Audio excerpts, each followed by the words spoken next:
egg, and this is bread. And they came as part of a litter of 6 puppies that I picked up together from the government kennels.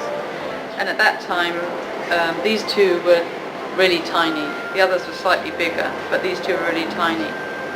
And there was a vet there at the time, at the kennels, and she looked at this one and said she didn't think that it was going to survive. And she recommended that I just let her take it and put it to sleep. Because apart from anything else, he's got this eye condition that's painful, and I knew that I would have to bottle feed them because they were so small. And in fact we got as far as she wrapped him up in a towel and took him away, but then I ran after her and took him back. And I said, okay, I'll see how it goes. But from the start he took the bottle really, really well, and has grown very, very quickly. And this little one, Bread, he wasn't as easy to feed. He didn't suck at the bottle, and he hasn't grown as much. And he just has this strange, very fat tummy. But I'm hoping that will just resolve itself with time, because he plays and he seems quite happy. Covered in fleas, absolutely heaving fleas. The others in the litter I've vaccinated already, but I left this one because he was a bit weaker, and he's also got entropion, I think. Okay. Having said that, you can see that he's kind of already got a little bit of eye damage. Yeah, yeah. I don't know if you can kind of appreciate well, I've that. been putting in the cream. Yeah, I was just about to say, so maybe just keep on putting in eye medication, some sort of lubricants. Okay. What is the condition? Just rubbing inside, or the eyes is rubbing? Or? Right. Can you see how these Shar-Peis, right? They're bred for having really wrinkly skin. Okay. And what happens is they've got kind of too much skin around their head, and the eyelids turn in. All right. So a bit of the eyelashes actually rub onto the eye. It's basically because, as I said, they got bred for having hugely excess, too much skin. Obviously really uncomfortable for them, so as I said, later in life, as soon as they're a bit bigger, we need to do some surgery to try and So it's like a minor facelift, let's put it that way, the dog facelift.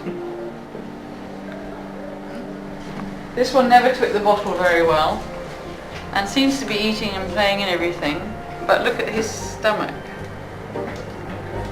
And I wormed them twice, because I thought maybe it's worms, but they've been wormed twice.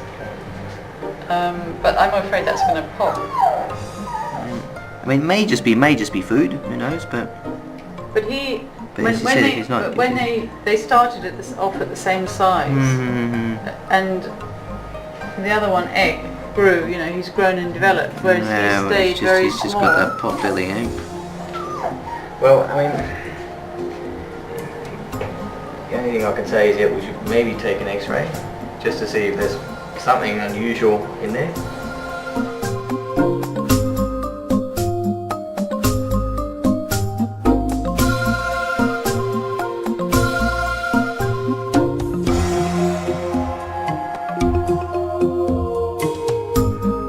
When will they be ready to be home, not in the foster home?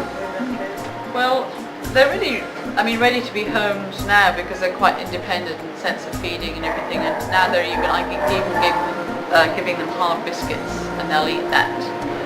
They quite enjoy crunching on the biscuits.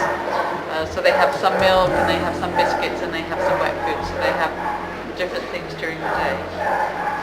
But usually at this stage I recommend that people take 2. So if they wanted one, you take one and foster one, or take 2, because they need company. They still, the puppies all sleep together in a big lump, and they all cuddle up together, and it's hard for them at this age to be separated from anything warm. So Would they get along with an older dog, or is it yeah, at the moment they're young, but yes, I've got the black puppy Cotton that they play through the bars of their little enclosure. They want to play with her, and she wants to play with them. So they're quite active and sociable now, so it doesn't really matter on the age of a dog, but whether an older dog would accept them, that's always the thing, because they're just like little pests at the moment.